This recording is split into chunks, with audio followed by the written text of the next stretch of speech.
আসসালামু আলাইকুম। আশা করি আপনারা সকলে ভালো আছেন। দেখেন, আমরা কাজ করতে আছি। আমরা শাটারিংয়ের কাজ করি সৌদি আরবে। তাই এখন হচ্ছে শাটারিংয়ের বোর্ডে শাটারের এখন হচ্ছে সাপোর্ট লাগাচ্ছি। দেখতে পাচ্ছেন স্টিল ডিল করে তারপরে স্টিল লাগিয়ে ইউল দিয়ে আমুদ দিয়ে সাপোর্ট লাগাতে হয়। এদেশে তো সবই স্টিলের, দেখতে পাচ্ছেন। এগুলো হচ্ছে কাজ। এটা একটা হচ্ছে হাউজ, এই সৌদি আরবের ভাষাতে বলে গোরফা। এর ভিতরে একটা পানির হচ্ছে চাবি থাকে, মোটর থাকে। সেই মোটরের জন্য এই ঘরটা বানানো। দেখতে পাচ্ছেন আমাদের কাজ চলছে।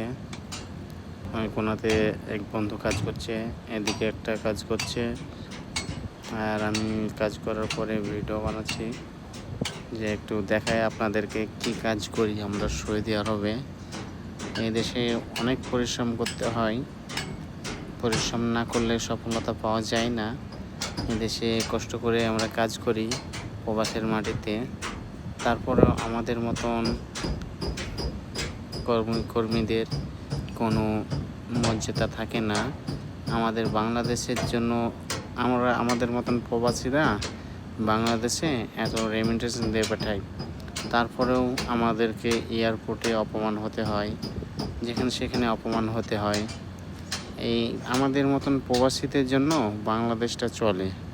75% প্রবাসী রেমিটেন্সের ওপর ডিপেন্ড করে সে দেশ, তারপরেও আমাদের মতন প্রবাসীদেরকে মর্যাদা দেয় না।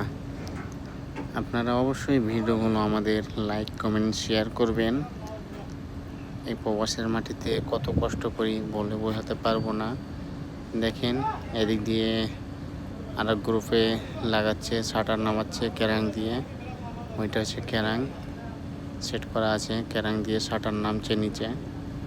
এই প্রবাসের মাটিতে অনেক কষ্ট করি আমরা, আপনাদেরকে বলে কীভাবে বোঝাবো।